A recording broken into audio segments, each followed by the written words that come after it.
Hey everybody, welcome to Mountain Deer. People ask us, what's the deal with hunting like small lots? You guys generally hunt the big stuff, but what would you do in some of the situations where sometimes the area that you hunt is kind of small? There isn't any real fast rules to all of it, but it makes sense to look at it at a little bit grander a scale, figure it out where you are, and then boil it down to how best to take advantage of what you have going on. I did some really crazy drawing here. I put in some roads, I put in some black dots to represent some houses, and of course you guys have onX, so you've got a chance to really look at where boundaries are, borders are for different landowners, different shapes of the overlay of the boundaries of everything on the overlay of the land. And then when you have satellite image, it's even more. And there's a few things that you definitely want to look at when it comes to your area and what you're doing. Myself, I want to know the road structure, and it's also important to know, say you're going to someplace you've never been before, and I've never hunted this area before. The general pervasive, where the winds normally go is a big factor to how I might go about hunting a small parcel. And of course, so does the rut, so do the boundaries, and so does the available cover for the deer, and also too the deer's habits and then the people's habits. And I use some orange here to break up the property lines of things. And of course we've got roads, and I put in a few houses and things. I added some bigger green like forest cover areas, and then the open ones, I made them fields. The lighter here is like a big ridge with a road down at the bottom, just so you can say it. Whenever it comes to like where you're gonna hunt and your availability, some of it may be posted, some of it may not. That's another factor. Where and how many other people hunt and where they come from and go to from the woods is another big part of it. So if I just pick like one parcel as a landowner, say this is my place, and I can hunt right here. There's a big, huge field in the back on my neighbors. There's a fair amount of woods that I can hunt. I have permission for my land and my neighbor's land. And this is where I can hunt. When I know the wind and where I might go, most of my entry is going to be on the downwind side of the parcel. I like to come at it from an area where if there is a deer, say, that's bedded in here or feeding, or say he beds across the road in a little posted zone with a brook running through it, it's real steep and thick cover in here. He likes to bed over here and then will cross and come over through to get into here at night and do his eating, and then work his way back through into maybe some of these other posted properties where he doesn't get disturbed, and I have to hunt some of this. I'm going to want to come in someplace where especially I can't be detected quite as well, or if I have another spot where he's used to hearing and seeing me come and go from, and if I can move in and do it at an odd time of day, I'll do that a lot of times. You're going to want to look at the overall pattern of everybody and where they and how they use the woods. And then as you study that, you're also going to want to study individual deer, and you're going to want to find places to hang up, like the trail camera will have to be in here someplace. If he comes out into these fields and works this patch of woods after dark quite a bit and then comes across the road and wants to hang out in this place where he never gets disturbed, or if he is out here and you put a little bit of pressure on him and he moves into that block right there, you're going to want to pattern these deer as best you can, find the little bottlenecks where they're traveling back and forth to, and do your best to monitor them and catch them in those zones. Of course, if you end up getting in permission with your other neighbor across the road and he has a big giant swamp, and if for some reason they do get bumped out of this, or say the doe actually lives down here quite a bit and she travels back and forth across this, there's probably some major spots where they cross the road. Another bottleneck to watch, maybe put up cameras and stuff. So take the overall pressure that's coming from everywhere and then see what the deer's options were if you were him. Now, a lot of times you may overlook certain spots. Say there's a hedgerow out across the field here, and he gets some pressure in here from you and say some of the other neighbors or whatever, and he starts using this little oddball spot to get away from you. That'll be another little thing. The pervasive wind and how everyone else uses it and where the sanctuaries might be for bigger cover, like a big huge ridge, and he might go up in here to lay down and occasionally be up here with some deer that work on this side during the rut. You'll have to develop these patterns and be open to how a lot of it gets used. The posting parts of it, where land is off limits to you, it doesn't take too long to learn that, and you can almost assume that many of the deer will be using those if there's adequate cover or feed and the pressure increases from everyone. They'll be using those places to hide out, and you'll have to accordingly use the land that you can hunt in order to work that and catch the edges of the trails or where the deer go in and out of them posted spots. You'll have to keep track of that and do your best to maybe catch them on the outskirts of it or whatever. The other thing too is, even if I get permission to cross a section of property but not hunt it, just travel through it in order to hunt like the state land on the back side of it. That's another thing that's worked for me pretty good. And if I know that most of the state land traffic comes in at the main entrance to that property, and they have a couple of nice big ridges, say with a clear cut, and I get a chance where I can come in from the backside and work that a little bit, I'll do that. But also too, I'll monitor a lot of times, like where if say it's a Saturday and there's a ton of people in here on Saturday, and then the following day they run into each other and they see how many people are using that property in that original, say, first day of the season. Well, I'll just come in on the next morning on Sunday, and the number of hunters and the people using it a lot of times is less the following day. So if a whole bunch of people go in there, hunt that area and run into each other, the following day a lot of times they're not in there. They may opt out to go to another spot where they can, and that's pretty common too. Most of the overall topography of the land, mixed with the posting and the general cover and the uses of it, is you end up trying to discover the pattern of the people, the pattern of the land, and how it steers animals to go from place to place. You'll watch the crops, like when this has been mowed and when it's second cut and tall and beautiful, and that'll be the time the deer are in it. And then right after that, when they cut it off, the following, like it won't be so good the following week once that field has been cut. So I'm not going to want to necessarily stay quite as close to the field. And if this one hasn't been cut, right, you work with crop rotation. I also work with forest types. Say this whole thing is forested, but there's green sections. When I say green, I mean like evergreens, lots of hemlock, pine, spruce, different, say cedar even along the swamp, any kind of forest types, and the edges and where the forest types would connect. That green like roof overhead, and say it's stick season and all the leaves have come off, and this is all hardwoods all through the whole thing, but there's these green spots out through the woods where the deer want to get in and lay underneath it, say when it's rainy or if there's a little bit of snow coming or something.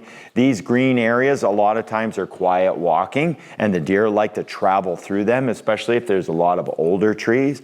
If they're younger trees close to the ground, that makes for a lot of ground cover. So wherever these sections connect to each other in order to go from, say, a food source, a field, back up onto the ridge, I'm going to want my stand right in here someplace, a camera for sure.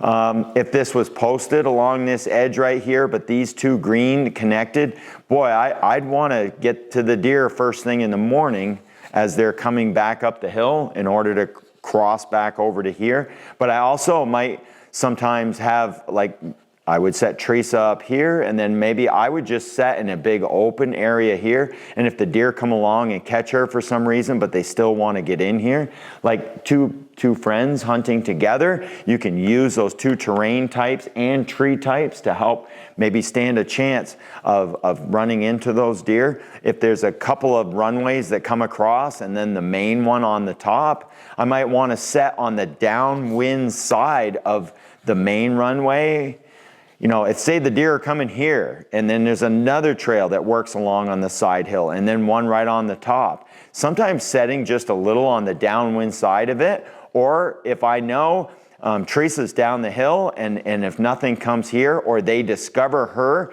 and they swing up the hill and hit this trail to come by me, you can use a pair of hunters to help work the terrain a little bit better, especially on smaller lots. Two people can help ensure that you catch the deer when they come out of the field and work that. So I'm also looking for like multiple areas where you can have a couple hunters to help each other, and especially if one gets discovered and they change their pattern within a few minutes there, or say the doe runs down, comes into others, and they decide to get over here, but they've got to do it through a different means. Yeah, one of the other things that's pretty common, of course, is for that the terrain would block you somehow from getting to places. You have say a whole bunch of ledge around the edge here, and the deer can't come off the end, and there's a big runway around the bottom of it, and if the pervasive winds are generally doing this, and I happen to be the landowner here, I'm going to come in on the bottom end of that, stay on the downwind side of that ledge wherever that trail is, and use those patterns to help establish where I might hunt and how I might work it. If you say you're still hunting and the two of you are going to hunt this big, huge patch of land right here. There's a long ridge, there's a farm. The farm itself sits on the other side of the hill. A lot of times farms have a fairly good size amount of land, and usually some big forest type in the rear. And if you can come in on the back side and you work up it, I would let one hunter start coming up the downwind edge of the property and work his way up through, and let him get a little bit of a lead. And then the next hunter start in, say a half hour later, and work his way up through. And with this being up a little bit higher as this fella climbs, and say the deer were bedded in here and they get up and run and hook over, you're like paralleling. That's a good chance for the two of you to work up the hill and help each other out as you hunt the property. If this fella jumps a deer and it comes across and he lets this one know and he keeps watching, and say he hooks the posters and then works his way up onto the top of the ridge, by the time this one's up on top and coming, you can sort of have like a little mini drive, and you might jump deer to each other back and forth or something.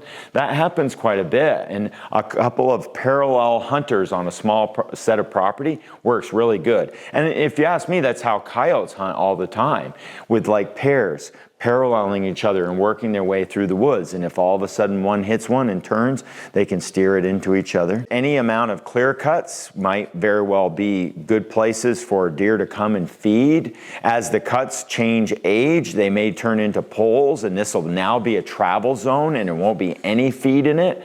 You know, you may have feed in a cut for about 15 years, and then as the trees get taller and they turn into poles, this area that used to be a cut will now be a travel zone. And a buck that's up in here, and there's 3 good like old skid trails that go across it, and it's all poles, and you and your friend each get to the state land, and one of you each takes a ridge, and with the pervasive wind, this guy gets a little jump. This one works a lot slower and takes his time, and he jumps a deer, and it hooks down into the valley and wants to keep track of itself as it's running through. You could very well jump something to each other. And a lot of smaller state land with 2 guys paralleling and working together, that can really do something. That can help like crazy. And of course, any place where there's a bottleneck of some kind. Deer love to bed down and keep track of humans, which is the other part. That's another pattern. If a buck is using a field to eat, and he's pretty steady about it, he's kind of a homebody, he works up through the greenery, he lays down up near the top of the ridge in a few spots, and say there's quite a bit of posting around, and you don't want to jump him out of there too much because he may run to those sanctuaries and now you can't do anything about it. I would also check, looking at the screen itself, you know, a bigger area of your area. I'm looking for those other zones where he could run and hide if he needed an option of some kind.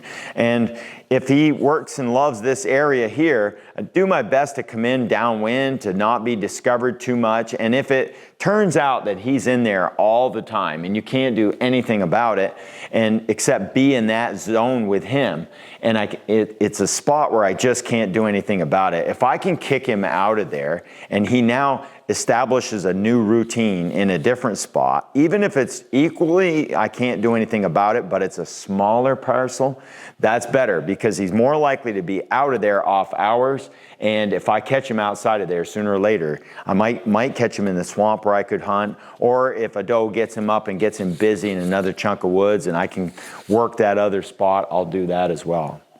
Swamps and low water areas are another spot where them buggers can go out on it. And if I have to pick an area to hunt in it, and it's all fairly wet, large alder spot, most of the time there's little spots in the swamp that are just a little bit higher. They only have to be a couple feet higher than the rest of the surrounding terrain, and the deer will be inside of those and laying down. So whenever I'm looking at a big swamp sag that's kind of relatively flat and I need to start scouting it, checking and seeing if there's a buck using it, and also too, I'm trying to see where in that swamp he uses it, I'm gonna have to go in there. You're gonna have to take the chance and go in. So I'm gonna wanna start on that downwind side. If I can come in down here someplace and even work my way up the brook, a lot of times the edges of the brook will be a little more firm. Even if they're forested and it's not real high terrain around the edges of it, it usually should be firm enough walking so that you can make it up through. And I look for the drier ground in all that wet, mushy stuff.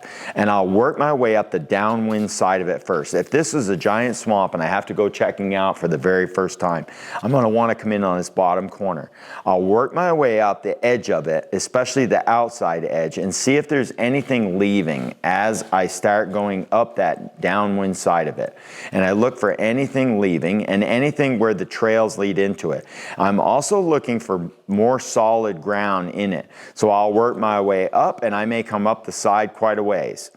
Then if I'm finding quite a bit of deer traffic, but I'm curious as to what's inside, I may even just swing back down a ways, come back in and parallel up the wettest right on the edge of where I can barely walk and see how far this like little drier zone of trees, taller, nicer stuff works.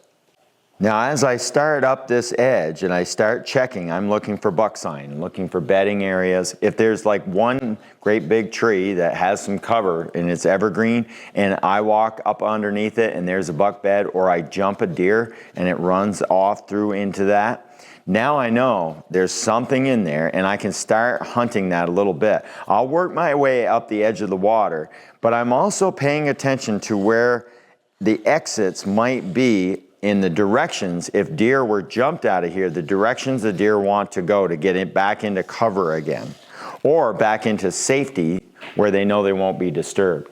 That's one of the things about pretty near any area you're in. The deer know all the safe hangouts, where it is. And you can just imagine yourself where most of them are. If it happens to be steep terrain with a lot of cover to hide in, you can count on that being a sanctuary of some kind. And if I find a little shelf, then I'm gonna wanna know right where the shelves are inside of that chunk. And when I come up the edge of that and I start coming in to check, I wanna check where them bedding spots are, right? So you'll do a little bit on the ground stuff, and I try and do that even odd times of the year. Once the leaves are off, that's the best time to see the general shape of the terrain. And then as it greens up in the summertime, if that's all you have to scout is that green time in the summertime, it's a little more difficult. If most of this is fairly well locked up and all you can hunt is, say, one parcel next to some state land where there's lots of pressure, and I have to pick a place to hunt on a parcel that's next to state land, and I have, like, say, just this triangle right here to hunt, and I know that there's plenty of pressure and a lot of people hunt here, and the deer very, very well may be moving on to some of the properties down low or off to the side, or where there happens to be field, like this is a field and it's next to the state land, but it's also posted and it's pretty tight. If I have to hunt this, I'm gonna wanna try and stay down in that bottom corner and not disturb the field any more than I have to, and not have my wind go up into their travel corridors to get to my field in order for me to be able to hunt anything in that property right there. Any place where there's an amount of trees and an intersection where people come and go. A lot of deer will bed down on the downwind side of intersections of where people travel. If the state land has like four-wheeler trails that come right in and circle around, you're going to want to use spots where the deer can keep track of how the people come and go. There's been quite a few different collar surveys and things like that where a buck would generally like to lay on the downwind side of an intersection where people are coming and going all the time so that he can see, hear, smell, be able to detect people coming and going. A lot of the detection that they do doesn't bother them. If somebody's just walking a dog and they do it every day, the deer really it doesn't bother them all that much, and they know that the dog, they end up learning that individual dog. If they don't have too much trouble with it, it stays with its owner and it kind of does its thing all the time. The deer wise right up to that. They learn that so quickly, and that's one of the things is the deer use every bit of the landscape at one time or another. And that little gully that comes down through that steep terrain, they run right down the side of the brook there. They'll use that on a steady basis. If there's a clear cut that's the food is just right, nearly every deer, within that 2 or 3 mile area right there will have been to that cut at one time or another. They know individual houses' habits when you get out of bed and you come and go. They know what normal activity is and what it isn't. On my land, I'm driving out every day and cutting trees, and I'm mowing the lawn or whatever. Those deer know it. They're used to just staying just inside, just keeping an eye on what is normal routine. And as soon as you leave normal routine and do something that isn't what their normal schedule is, they're usually big on checking it out either right after you're gone or the following night. That night when it feels safe, they'll come in, sniff around where you came and where you left, and really check that out. Especially does are really good at that. They love to do that all the time. Thanks so much for watching. Hope this helps you in all of your adventures for the coming year. I want to thank everybody for coming to Huntstock. Our very first seminar that we did is online now, and you can watch that. And if that's any indication of what you guys are really looking for, there's going to be a lot more of it. We want to have a seminar at the shop here that's going to be coming up on the 16th of September, and we're going to be going over everything we've learned like in the last 10 years, from the bare ground stuff to the crunchy snow stuff to everything else. We're going to try and cover all the stuff that we got into at Huntstock, which was like the bare ground grind. We got into clear cuts and the aging and hunting clear cuts and how the clear cuts have changed, how we go about it now. And there's a lot to discuss there. Check out those tickets that'll now be available. For that, we're probably going to keep it to about 50 people or so, and we're going to get into all the real dirt of the whole thing that we couldn't cover everywhere else. So want to thank and invite you guys for coming to all of our different things, and we know you want more of them, and we're working on it, and this is going to be our first good real swing at that. So we'll get into that a little bit. We're going to also have a whole bunch of video that nobody's seen yet, so we're going to show some of that at this upcoming seminar, so you're going to want to check that out. Thanks for all of you for watching and all your time, and we hope that you're helping you out, and we want to do some more, and you obviously want it from us, so we're going to get this done, and hope you have a great season. We'll see you in September. Take care.